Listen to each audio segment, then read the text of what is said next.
Hi, I'm James. And I'm Teresa. And this is the Creating Normal podcast, a podcast on living a creative life beyond mental illness, where we share our successes and our struggles in life and in art. Hi, everyone, and welcome to the Creating Normal podcast. I'm James Prescott, and I want to welcome my co-host, Teresa Colon. Hello, everyone. This is the podcast on creativity and mental health. How's things been with you, Teresa? You know, James, ever since our conversation last week on motivation, things have started to really turn around for me. Somehow that conversation seemed to have unlocked some thoughts, and I have written 3 or 4 blog posts since then, and I'm excited about that. I made some decisions about the frequency and the order in which I'm going to be posting posts in the future. Posting posts, if that's not a weird, awkward phrase. Never know I was a writer. You know, I'm gonna dial back a little bit. I've been writing 2 posts every week, one for the website and one for Medium. And I think instead what I'm going to do is I'm going to write for the website. And I think that's going to help me a bit, keep things a little bit more manageable for myself. And then that frees me up. If I do have inspiration to write something extra, then I can maybe go ahead and post that up on a guest post somewhere, like on the Mighty or on Thought Catalog or something else. I feel like it kind of opens me up a little bit. I'm also, when I write out my to-do list now, I've got, it's really kind of unloosed me a little bit. And I am sitting down at my laptop and I'm excited. I'm limiting the number of hours I sit at my laptop so I don't wind up back in the same spot again. But I have finally finished the review of the paperback for Seeing Ourselves, my devotional, and I'm excited to get that kind of out there and launched. I'm feeling better. I'm feeling much better now. How's your week? That's great. Me. I've had a kind of paradox this week because creatively it's been okay. Done a bit of writing. I'm writing a contribution for a book with stories about mental illness and church. Oh, nice. So I'm writing something for that and just finishing that up. Mental health wise, it's been difficult this week. I was in a child protection conference, minuting it. Very small room, very, very, very hot room. Yeah. Talking, 40 degrees, whatever, 35, 40 degrees. Lots of people. Very tiring. Just sitting in there is very tiring. Yeah. People talking very quickly. Very difficult subject matter. Abusive father, physically abusive, manipulating his children to turn against their mother, who he was also abusing. I started sweating very profusely. I bet. Then I suddenly realised I couldn't breathe. And I was having a panic attack. Oh, no. So I had a panic attack and had to get out of the room, had to go and start breathing, have some water, calm down, and it was not good.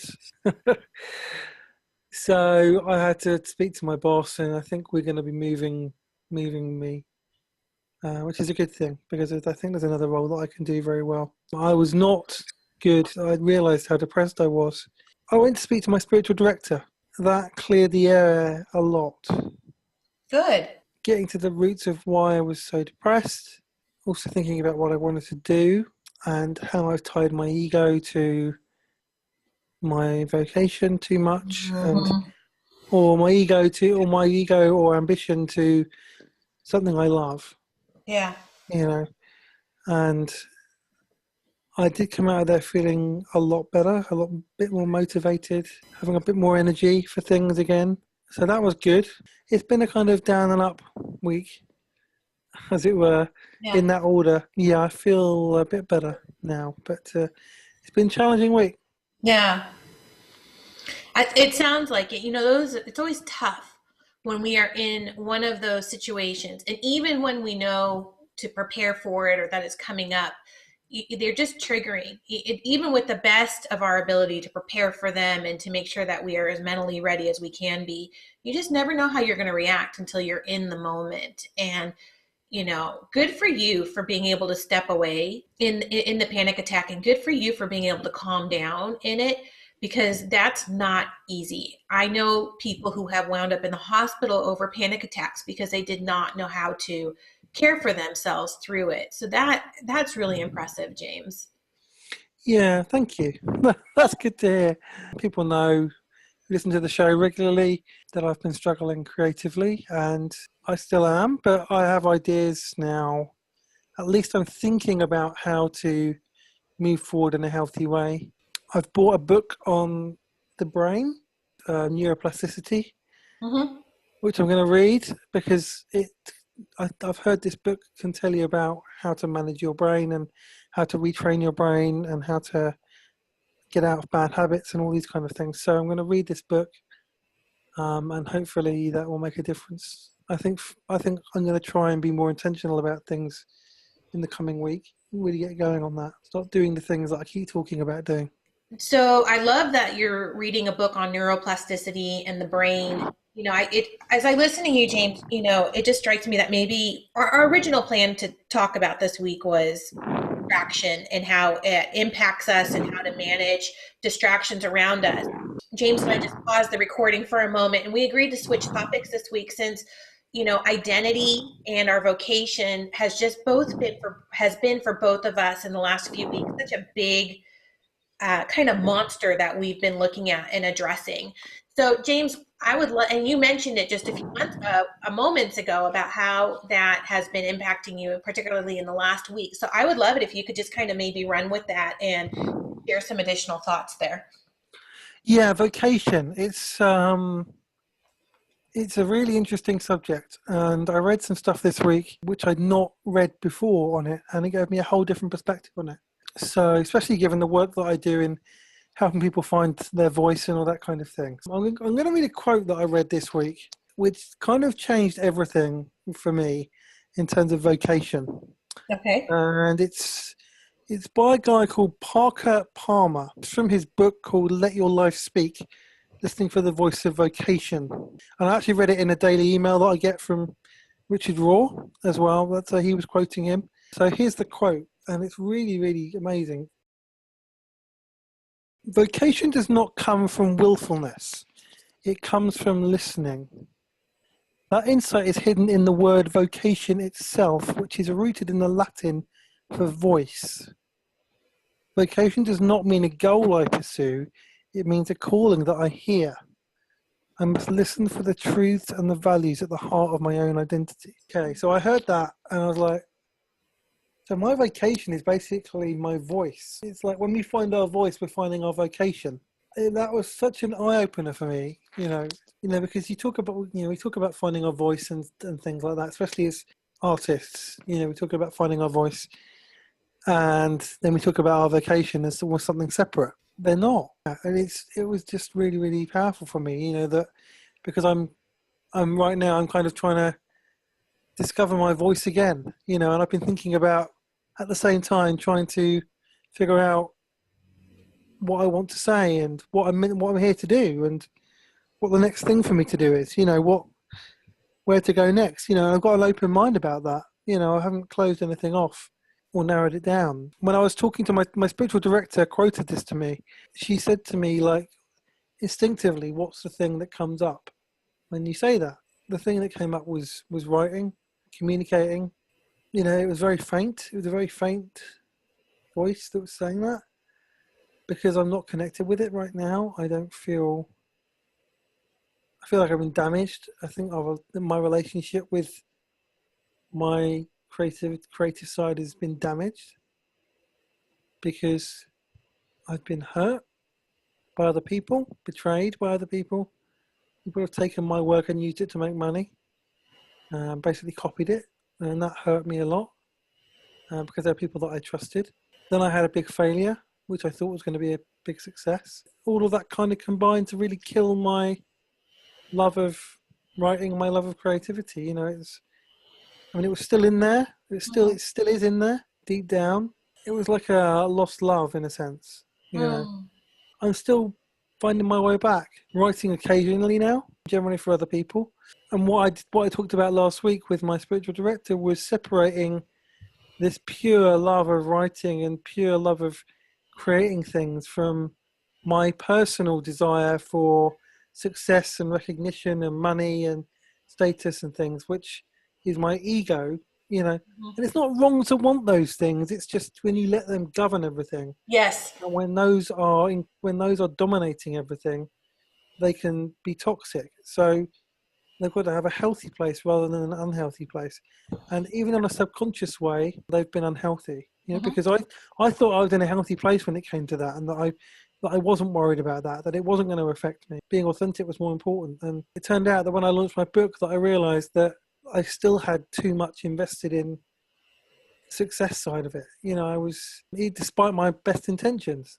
And so, because it's a real battle that many of us go through, Yeah. who are creative people. Maybe I've had to kind of lose it completely to come back and start again. It's interesting to hear you say that, James, because I've kind of have been having some of the same thoughts. So about, I don't know, 6 weeks ago now, I got picked up by a major medium publication called Personal Growth.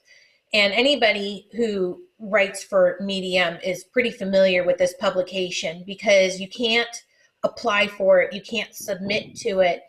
It is simply that the editor reaches out and says, hey, I think my audience would like what you write, and I'd love to see you contribute to it. I made a mistake because I was not familiar with it, because I haven't cared too much about publications in the past. I was just writing strictly to market or strictly for my audience. And I asked in one of the groups, hey, does anybody know anything about this?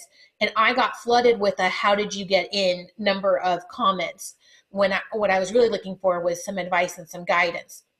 And so I felt a little bit like I had flaunted something unknowingly. But here's what happened out of it is that I'm looking back now at the last few posts that I've written, and while they're consistent with some of my message on mental health, they're not mental health posts. They're tangential. Like I wrote on, what's one piece? I don't know. I've just been kind of writing stuff, but I haven't been writing to my core audience. I have been writing to this publication. And the result from that has been some amazing success. But more, what I'm finding now is that my readership is slowing down. And it really took me seeing those numbers to realize that I was falling off track. I'm not getting new subscribers. I'm not getting new Facebook members.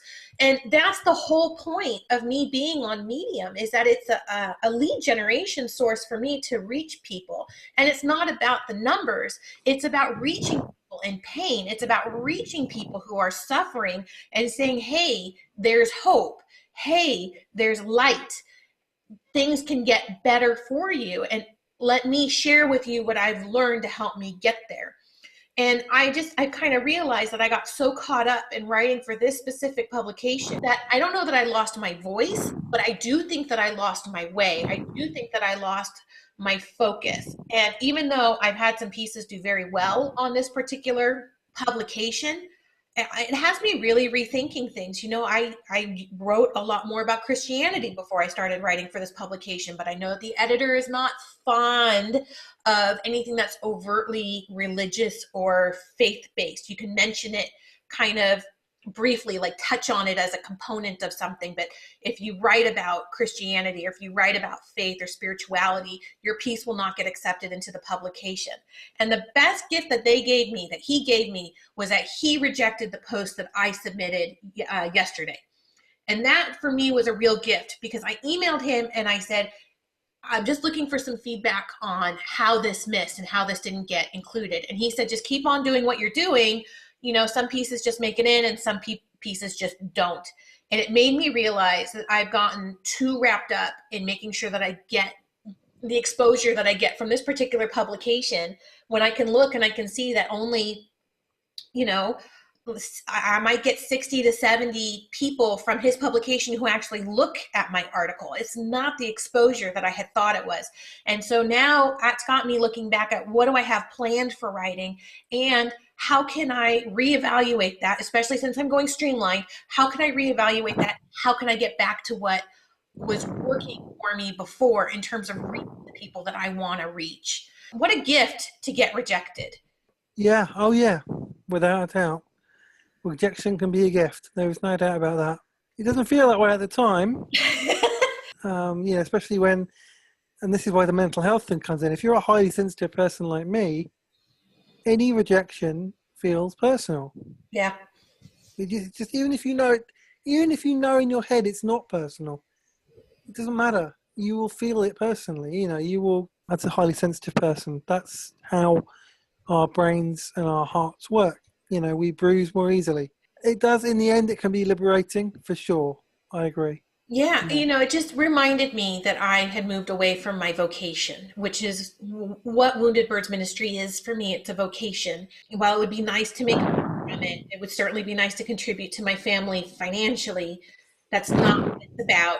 And now that I have kind of been reminded about that, it just frees me up. I feel freed up. And the one of the best things about having that particular piece rejected was that another publication reached out to me and said, hey, we saw this and we'd like to include it in our publication if you don't mind.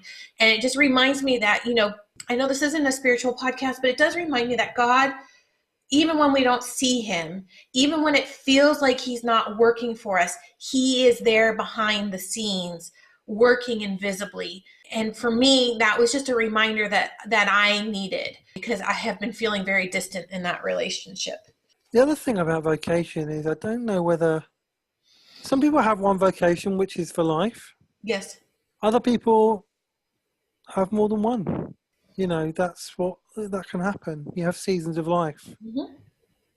It's not like you say, okay, I've got to do this now for the rest of my life. It may be that it's for a season. And it may be that at some point you say, okay, well, that doesn't get me out of bed anymore. That's not what I care about anymore. I've done what I can do in that part of my life. I found something new. I found something else that I care about and that I want to commit myself to. Another voice that I have that I want to share in a different place. And that can happen with people. Some people it doesn't. I know that I have a gift for writing and communicating and creativity. I know I have lots of ideas of things that I want to make. Mm-hmm. I don't know if all of them will become a reality or not. I need to be in the right headspace. I need to be in the right heart space, and I need to have energy. I'm in bewildered awe of these people who just seem to churn out books, and just keep on going and have that, and it's not simply about the fact that some authors that like professional authors, I suppose, the big authors, they have more time because they're paid to do it and they get big contracts. But it's not just about that, because they can have all the time in the world, but if they aren't in the headspace to do it, if they're not focused, if they don't have a voice, they can't write the book anyway. If you've got a busy day job, you've got less energy. If you've got mental illness, then you have to battle that as well every day. Yep. Because it's not like you suddenly get cured and everything's okay. It's just how you manage it. So sometimes you don't have the energy. Mm-hmm. So time and energy are more of a premium in that situation. So it's more difficult. Yeah. Yeah. I mean, that's where spoon theory comes into. Are you familiar with spoon theory? No. Oh, James, you're going to enlighten us. Spoon theory. I'm going to include a link to this in the show notes. But spoon theory, there was a woman who has, I want to say, fibromyalgia. And she had a friend who took her out to lunch and said, I don't understand fibro.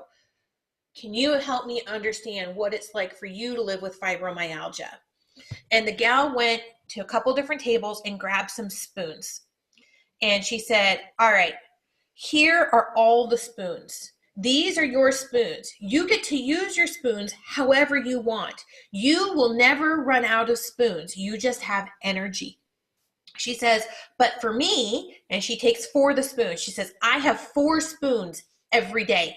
And I have to decide very carefully how I want to use my spoons. Do I use 1 spoon to take a shower? Do I use a spoon to go out with my friends? Do I use a spoon to go out grocery shopping and cook for myself? I have to be very careful with how I decide to use my spoons, because if I am not careful with how I use my spoons, I will run through them. And then once the spoons are gone, they're gone. And there is nothing more I can do that day. And so if I'm not careful and I use them all by 10 o'clock in the morning by cleaning my house and taking a shower and going grocery shopping or doing something like that, I'm done for the day. And then my friends wonder why I can't go out. It's because I am out of spoons. And I love this because it's such a simple analogy that we can use to explain to people, I don't have, as somebody with bipolar disorder, when I'm in a depressive cycle, I have way fewer spoons than I have when I'm in a hypomanic cycle. When I'm hypomanic, I have like triple the number of spoons I have when I am in a stable state. And when I'm depressed, I have about half the spoons I have in a stable state. So my swings are massive, less so when I'm medicated. I can use this now with my husband and I can say, I'm done. I'm out of spoons for the day. And all I can do now is sit on the couch and watch TV, and I need you to not get frustrated with it. And he doesn't understand, but at least it's an analogy he can relate to, and he can at least say, I don't get it, but okay, at least I can accept it, Yeah, that's a good theory. That you have a certain number of spoons a day, and once you use them up, you've used them up. Yeah. You have what you have each day, and once you've used it up, it's gone. I really like it. And you were speaking earlier, James, about, not all of your stuff landing well, or, am I writing, when you're talking about people who are writing and how they were phenomenal writers. I don't know. Are you familiar with John Crist, the comedian? No? Okay, so John Crist is a comedian. He was a pastor's kid, and he is hilarious. But he actually is on BuzzFeed. He's actually getting to be a fairly big name within the comedic community. So I heard an interview with him, and he does these YouTube videos where he mocks certain things like finding a new church. In a lot of Baptist or evangelical churches right now, there's a drive to be modern, to attract people where they are. And so there's a lot of reclaimed wood that you see up on the backdrops in churches. And so he's got this whole thing where he goes to Home Depot and he goes, now this kind of reclaimed wood is good for this situation, but you want to use that kind of reclaimed wood if this is the audience you're trying to reach. It's hilarious. Anyway, in his interview, he said that he's learned that when he has the idea, he just makes the video, and he doesn't worry about whether or not it's going to land. He doesn't worry about whether or not it's going to hit, because some of them just won't, and others of them will. And ultimately, he can't really predict exactly what's going to land with his audience and what's not. But it doesn't even matter, because it's for him, it's just getting it out of his head and throwing it out there into the world. And that just lets him release it. And so just putting it out there, no matter what the result may be, is for him, cathartic and productive. And I hearing you talk, it just reminds me that sometimes that's the whole point of what we do, is just to get it out of our heads, to get it out of our bodies, and just throw it out into the world, regardless of what people think of it or how they receive it. Yeah, that's right. That's absolutely right. Sometimes that raw stuff is powerful, and it's good to just get it out. That's why I like to do free writing. It gets it out, and I don't have to publish it. Mm-hmm. Sometimes I do, but most of the time I don't. And it just gets it out of your system. And the thing is, and I've done this before, you can purpose that material. You can repurpose that material. You can use it. Just put it in a file, because one day you might be writing a book or a blog post or something, and you'll be like, oh, I'd like to share that story or that idea. I'd like to take that and develop it. And, and I've done that. I've literally done that with material. I wrote a couple of ebooks with that, just doing that. Really? Just taking material that I'd written, free writing, and I saved it on my computer, and I just took it, did a bit of editing and rewriting and putting it all together, and literally made 2 ebooks out of it. Yeah. Maybe that's something I should do then. I've been kind of struggling for ideas a little bit. I could probably do that now. I've got so much material that I've written in the last 18 months, 2 years, in this folder entitled Memoir. And I don't know what it's going to be. I don't know what it's about. I don't know. I haven't got the voice yet. But it's there. It's all there waiting to be turned into something, And if I need it, it's there. Yeah. I have it. I haven't lost any of it. All the golden nuggets that I have, that I wrote. I think you have the voice, James. I mean, that's just my perspective. I think you have the voice. for you, it's just been dealing with some of those demons in your head. And I think that some of those, and when I say demons, please, for the love of God, do not think that I'm talking about literal demons in the Christian sense. That's not the reference that I'm making right now. Depression and anxiety are not demon possession. Moving on. But, I think that you've been dealing with some of those things in your head. And I think that, they've been a little bit of a limiting factor for you, but your voice is strong. And I think that once you are able to conquer those demons, I see greatness in you, because I love reading your stuff. And I know you've been struggling with it. And I miss it. I miss your writing. I miss reading your stuff, because I have found it comforting to read what you've had to say. And I think that you have a voice. I think that you've just been afraid to use it. And maybe that feeds into the identity piece with the vocation. I don't know. I don't know what to say, really. I'm not very good at compliments, but I think I've got something. I know I've got something to say. Yeah. I just don't know how to say it. I just don't know what the path is to say it, what the hook is. I heard a story about George Michael. He suffered this big loss. His partner died of AIDS. And for 2 years, he couldn't write anything. He just couldn't. He was overwhelmed by grief. And he knew that his next album was going to be about his journey of grief and recovery. But he didn't have the hook. He didn't have the melody. He didn't have the thing which was going to take him to that place. Yeah. And then he was just basically the musical equivalent of free writing, just playing around with lyrics and melodies and stuff, and suddenly found this hook, Jesus to a Child. I saw him interviewed about it, and he said it was like a light went on. It was like, that's it. That's what it is. That's the thing. That's my way in, And suddenly, and then out of that came a whole stream of creativity, which resulted in the album that he'd been wanting to make and knew he had in him. And that came out, and it was a big success, obviously. And it's a great album as well. It's all about grief and recovery. It's called Older, the album, and some great songs as well on that album.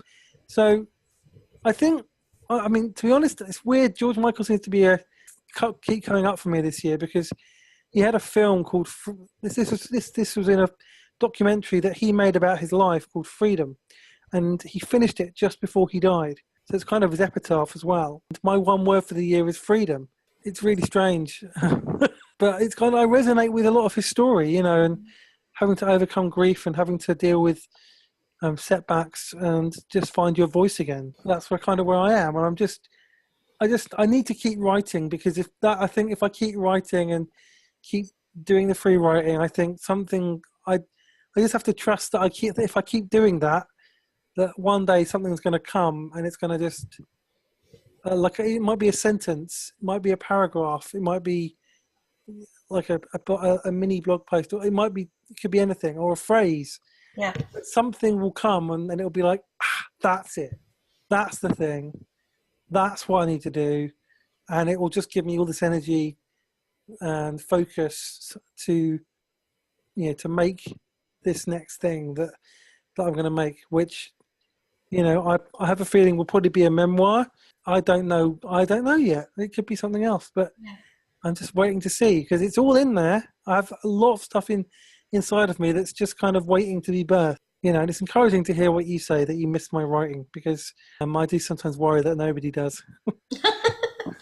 Well, and I think that's the other thing, right, is that, a lot of especially as a writer, we throw so much out there, and the only way we know anybody is paying attention is through those metrics. But a lot of times, what we get is page hits, and we see bounce rates, and we see, people coming and leaving the websites, and we see, read ratios and things like that. And I think that we forget sometimes that, when you only get, 3 responses on a 1,500 word post, that the 3 people who take the time to respond are actually representative of a lot more people who just don't engage, but they're still benefiting. And an example of why it's so important that we share our story is that I have a friend on Facebook who I mean, not a close friend, not a good friend, was actually the boyfriend of my best friend in high school, but he lived 30 miles away with her other parent who she didn't live with. So I didn't really know him well. And he just kind of popped up back on my radar a few years ago. And so we've been Facebook friends. Like, not that I comment much on his stuff, but he loves cats. And so those are the videos I pay attention to. Anyway, all of a sudden, like, I don't know, a month and a half ago, he pops up talking about the abuse that he faced at the hands of his father and how he was finally breaking through of it, how it finally, he had this big breakdown with his girlfriend, and all of a sudden he was acknowledging that this had happened to him and that he had been in a depression and that now he was willing to reach out for help and to move forward in his life. The response that he got to that was incredible because people said, "Me too." And I know that there's the whole Me Too movement, but it was, there's Me Too, but then there was this, where people were saying, "Yes, I've had this experience and I haven't wanted to tell anybody." It's the same thing that I experienced when I first shared my diagnosis of bipolar disorder. But I told this person how wonderful it was that he was willing to share this because he was going to help empower somebody else to share their story. And then he reached out to me privately and told me about how me sharing my story, even though my story isn't a story of abuse the way his is, even though my story doesn't relate to his, how that fed him and gave him the courage to go ahead and put that post up. And that's stuff that people don't tell you that stuff.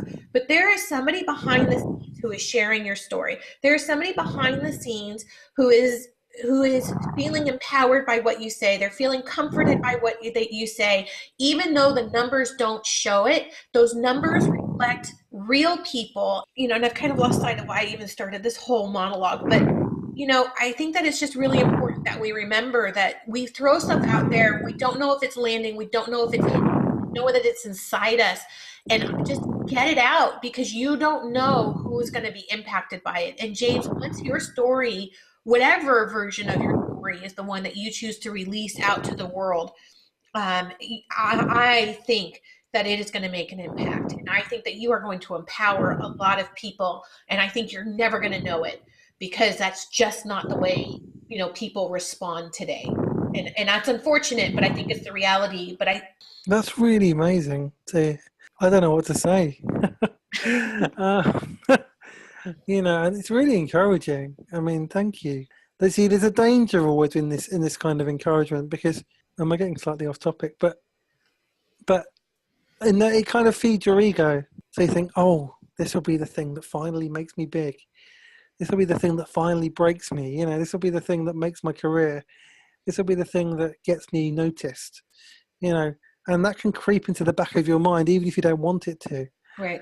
That's why it's always dangerous when you hear this stuff. But if I'm going to share my story, I want it to be so that I can help people who have been through something similar and might be encouraged to know they're not alone and that there's a way out and a way through and that you can come out the other side.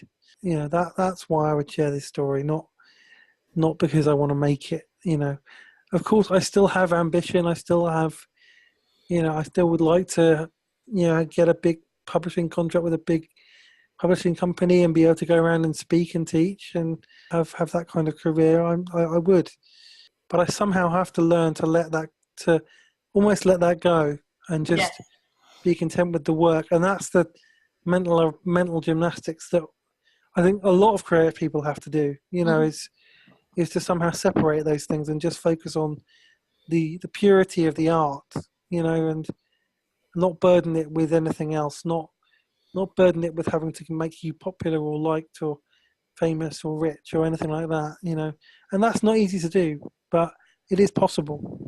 Well, I think that's where, the role of identity becomes important. I think that it's where being mindful becomes really important because when we are mindful of ourselves, we can see when our motivation starts to shift away from the vocation, away from our identity starts to get wrapped up in those numbers. And, when we are mindful, we're able to recognize that and kind of reset our course so that we're pointed back north again. And I think that for me, at least, that's what these last couple of weeks have been, is realizing that let my identity get caught up in a different direction than the direction that I want to head. And letting go of those numbers means that I have freedom again to write what I want to write, to speak to the people I want to speak. Finding a way to stay grounded in your true identity. And for me, that's identity in Christ. For me, that's being a good wife, a good mom, a good friend. For me, those are like the critical roles. And when I start to drift away from that, I think it's important for me to recognize it and to pull myself back, because I think that's how we get to the stuff that is most important for us who are working inside of Vocation. It's a challenge even when you get that success. Yeah. Even more so because you can easily get caught up in it. I have so much respect and admiration for people who have had big success but hold it very loosely.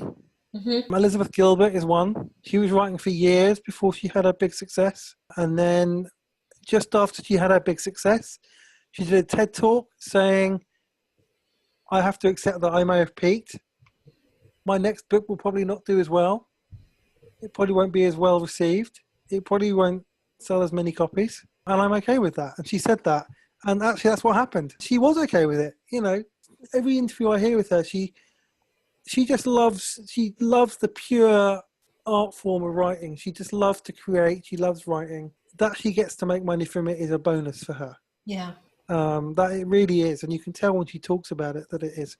And it's the same with Rob Bell as well. Another one I love. He holds it all very loosely. He would do what he does whether he got paid for it or not. Yeah. And that's what I want to be. I want to be that kind of person. That I can just really enjoy the work of creating things and sharing things with people without having any concern for the result, in a sense. Right. And ideally, I'd like to be in the position they are, where I'm making a good living out of it. But again, I can still hold it very loosely. But who knows? Yeah. Well, I just realized that we've been talking for quite some time, and I love this topic, but I worry that we're losing our audience. Maybe it's time for us to move on to the next segment. What do you think? Yeah. No, I think we've done this topic justice today. I think so. I think it was worthy of exploring it further and just going deeper. You guys have stuck with us. I hope this has been helpful. Well, if you've made it this far, then I think it's time for our tip or recommendation of the week. My tip is purely and simply to free write, to sit down. And I've said this before on here as a tip, but I want to say it again because I believe in it so much. And it's how I found my voice a few years ago, is to sit down and just write every day for 10 or 15 minutes. Don't think about what you're writing. Don't plan it. Don't pause or don't edit it. Just write whatever is in. Just write. Let the words come out, because the words will take you places, and you will find things that you didn't know were inside of you. You may find your voice. That's how the best ideas come out, in stream of consciousness, because you're unlocking something from your subconscious. And if you do that every day, you'll start to find some really great stuff. And so I recommend that to everybody, any kind of artist, whether you're a musician or a painter or a poet or a writer or whatever you are. Just keep doing that, and you'll find it. You'll find your voice. I think my tip for this week, James, and this is kind of coming off of some stuff I've seen in my Facebook group the last week or so, is get familiar with your disorder and its particular symptoms. Because I am seeing people who are discovering that their quirks are actually symptoms, and who are having doctors not pay attention to real world physical ailments because they're saying that's just your anxiety. There's a woman in my group who's going through something very serious right now, and the doctors are telling her it's just her anxiety and they'll check back in 3 months, even though physically you can see that there is a challenge with her. And that is unacceptable. But when you don't know your disorder, when you don't know the symptoms, it gets really hard to advocate for yourself, because you can't say, obviously, you're not familiar with anxiety. And let me tell you that what I am going through is not a symptom of anxiety. You need to get educated, because it allows you to advocate properly for yourself, and it gives you the confidence to advocate better for yourself. And so that is my recommendation this week. Please, please, please get familiar with your disorder and understand what it is and what it isn't. And take it in pieces if it's too much at once, but do the work. Yeah, good advice. Good advice. Excellent. All right. And I guess that wraps up another episode, James. Yeah. That's pretty awesome. I love that we're doing this. So yes. I guess maybe until next week, create courageously. And love yourself fiercely. Take Cheers, care, everyone. Thanks for listening to the Creating Normal podcast. You can find links and show notes to everything we've discussed today on our website at creatingnormalpodcast.com. We invite you to continue the conversation in our Facebook group, which you can find at Creating Normal Community. You can follow James on Twitter and Instagram at JamesPrescott77, and you can follow Teresa on Twitter and Instagram at Teresa M. Cologne. Thanks for listening.